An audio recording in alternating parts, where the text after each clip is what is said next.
మిత్రమా, మన ఇష్టాన్ని విలువనిచ్చే మనుషులకు గౌరవం ఇవ్వాలి. మనల్ని గౌరవించే మనుషుల ఇష్టాలకు విలువనివ్వాలి. నాకు తెలిసిన భాషల్లో ప్రేమన్నా అభిమానమన్నా ఇదే. అవునా? మంచి కావాల్సింది ఒకటి, అతను కోరేది మరొకటి. అందుకే ఎన్ని ఉన్నా ఎంత సంపాదించినా మనిషి ఎప్పుడూ అసంతృప్తిగానే ఉంటాడు. కాదంటారా? ఇస్తున్నారు కదా అని ప్రతిదీ నువ్వు తీసుకుంటూ పోతే రేపు బరువుగా మారి తర్వాత బజార్లో పరువు పోతుంది. అందుకే ఆడంబరాలకు పోకుండా ఉన్నదాంట్లో ఆనందాన్ని వెతుక్కోవాలి మిత్రమా. ముళ్ళులున్న మొక్కకి నువ్వు ఎంత నీళ్లు పోసినా వాటి స్వభావం మారదు.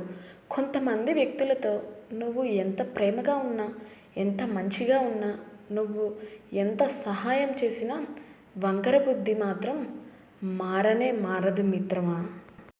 డబ్బే జీవితం అనుకున్న వాళ్ళకి మనుషుల్ని ఎలా వాడుకోవాలో తెలుస్తుంది. మనుషులే ముఖ్యం అనుకునే వాళ్ళకి ఎదుటి వాళ్ళ చేతిలో ఎలా మోసపోవాలో తెలుస్తుంది మిత్రమా. కాదంటారా? ఈ ప్రపంచంలో బతకాలి అంటే మంచితనం, మొండితనం రెండు ఉండాలి మిత్రమా.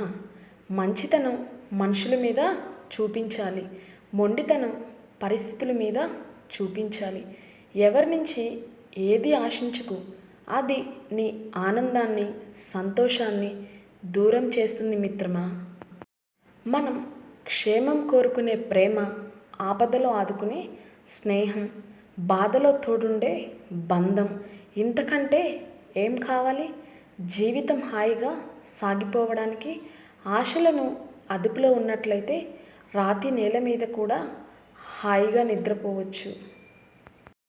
కోరికే గుర్రాలెక్కితే పట్టు పాన్పు మీద కూడా పడుకోలేము మిత్రమా. జాగ్రత్త. గాజు ముక్కని చూసి వజ్రమని భ్రమపడకు. ఎందుకంటే గుండెల్లో దాచుకుంటే అదే ఆ గుండెకు గుచ్చుకుంటుంది. అడవి యొక్క ఆర్థిక పరిస్థితి ఎలా ఉన్నప్పటికీ సింహం మాత్రం గడ్డి మేయదు. స్థానం అనేది వంశపారపర్య సంపద కాదు. అది ఎవరికి వారు కష్టపడి ఆర్జించుకోవాల్సిందే. ఒకటి గుర్తుంచుకో మిత్రమా, ఎండిన చెట్టుకి నిప్పు పడితే అడవి మొత్తాన్ని కాల్చినట్లుగా ఒక తప్పుడు నిర్ణయం మొత్తం జీవితాన్ని నాశనం చేస్తుంది. కాదంటారా? పొగడ్తల కోసం పనిచేయడం, విమర్శలకు భయపడి పారిపోవడం రెండూ కూడా మానసిక వ్యాధులే. టీ బిస్కెట్ నేర్పించే పాఠం ఏమిటంటే ఎవరితోనైనా లోతుగా మునిగిపోతే ఆ తర్వాత వాళ్ళు మిమ్మల్ని విరిచేస్తారని. మీ యొక్క ఆర్థిక పరిస్థితిని గురించి ఇతరులతో ఏనాడు కూడా చర్చించకండి. మీ ఆర్థిక పరిస్థితి బాగుంటే అది నీపై ఈర్ష్యకు దారితీస్తుంది. బాగుండకపోతే మీరు వారి దృష్టిలో చులకనయ్యే అవకాశం ఉంది.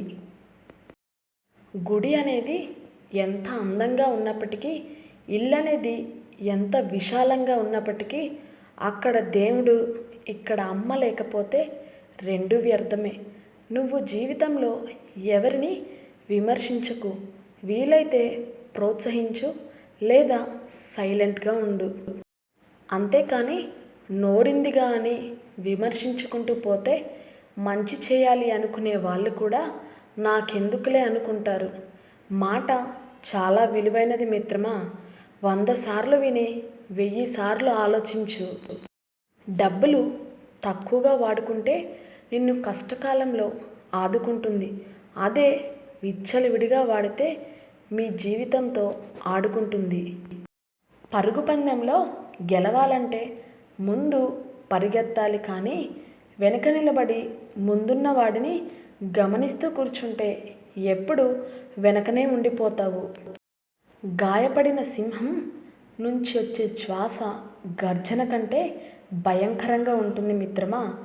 గొప్ప వాళ్ళని చూసి మిమ్మల్ని మీరు తక్కువ భావించకండి. మీకంటూ ఒక రోజు ఉంటుంది. ఆ రోజు కోసం ఓపిగ్గా చూడండి. అప్పటి వరకు మీ ఆత్మవిశ్వాసాన్ని బలంగా నమ్మితే చాలు. కాదంటారా?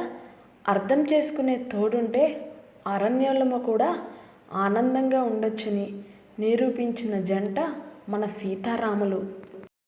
అందరిలా మీరు ఉండాలనుకోవడం అమాయకత్వం అవుతుంది. అందరూ మీలాగే ఉండాలనుకోవడం మూర్ఖత్వం అవుతుంది. ఒకటి గుర్తుంచుకో మిత్రమా, రావి చెట్టు ఆకులు గాలి వేయకపోయినా కదులుతూ ఉంటాయి. దానినే సంస్కృతంలో జలపత్రం అంటారు. జీవితం కూడా అంతే చంచలమని ఇవి గ్రహించమని దేవాలయంలో రావి చెట్టుని నాటి పెంచుతారు. అదృష్టం అనేది వర్షపు నీరు లాంటిది. శ్రమ అనేది బావిలో నీళ్ళు లాంటిది. ఈరోజు స్నానం చేయాలంటే బావిని నమ్ముకోవాలి, కానీ సముద్రాన్ని కాదు. కొందరు వ్యక్తులు వాళ్లకు వచ్చిన కష్టాలు గట్టిగా అరిచి చెప్పలేరు. నవ్వుతూనో నటిస్తూనో తోసుకుంటూ వెళ్ళిపోతారు అంతే. ఎవరు ఏమిటో అన్నది నీకు అనవసరం. నువ్వేమిటి అన్నది నువ్వు తెలుసుకో. నువ్వు నీ గురించి పూర్తిగా తెలుసుకో. నీ గురించి తెలుసుకోలేనప్పుడు వేరే వారి గురించి నువ్వు ఏం తెలుసుకుంటావు? ఏమని జడ్జి చేస్తావు? నువ్వు వేరే వారి గురించి నువ్వు మాట్లాడే హక్కు నీకు లేదని నువ్వు గుర్తుంచుకో మిత్రమా. నీ వలన ఒకరు సంతోషంగా ఉన్నారంటే అది నీ వ్యక్తిత్వం వలన.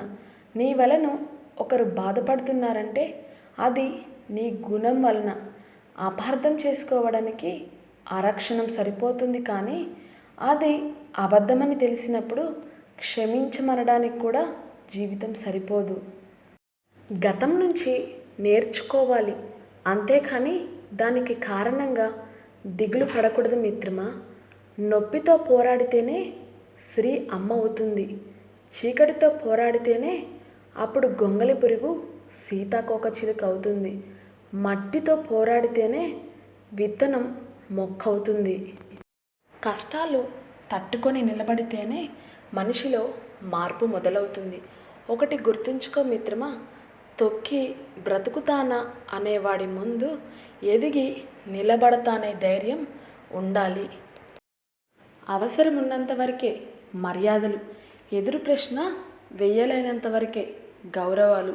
అవసరం తీరిపోయాక అవమానాలు, అవహేళనలు. ఎదురు ప్రశ్న వేస్తే మన గుండెకు ఎదురు దెబ్బలు. ఇదే లోకం తీరు మిత్రమా. మీరు కష్టపడి కొండెక్కినట్లయితే అందమైన దృశ్యాన్ని చూడగలరు.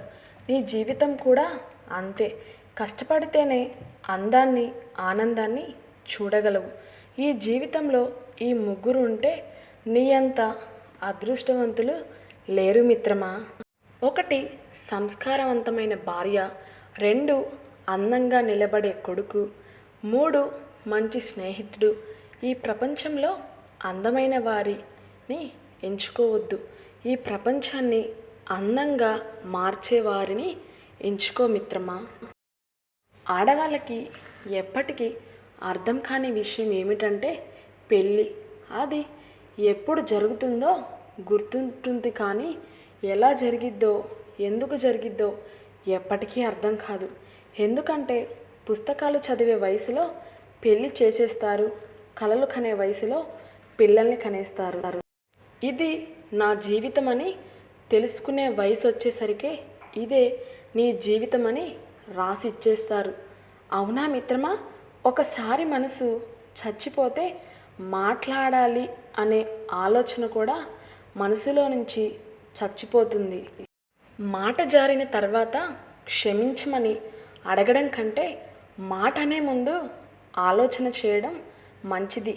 రోజు ప్రారంభంలో అనిపిస్తుంది డబ్బే జీవితం అని, కానీ సాయంత్రం ఇంటికి చేరినప్పుడు ప్రశాంతతే జీవితమని అనిపిస్తుంది. అవునా. దృఢ సంకల్పం అనేది తరగని ఆత్మవిశ్వాసం మిత్రమా. నా వీడియో నచ్చినట్లయితే సబ్స్క్రైబ్ చేయండి, లైక్ చేయండి, షేర్ చేయండి, సబ్స్క్రైబ్ మాత్రం మర్చిపోమాకండి. నెక్స్ట్ వీడియో కోసం చూడండి.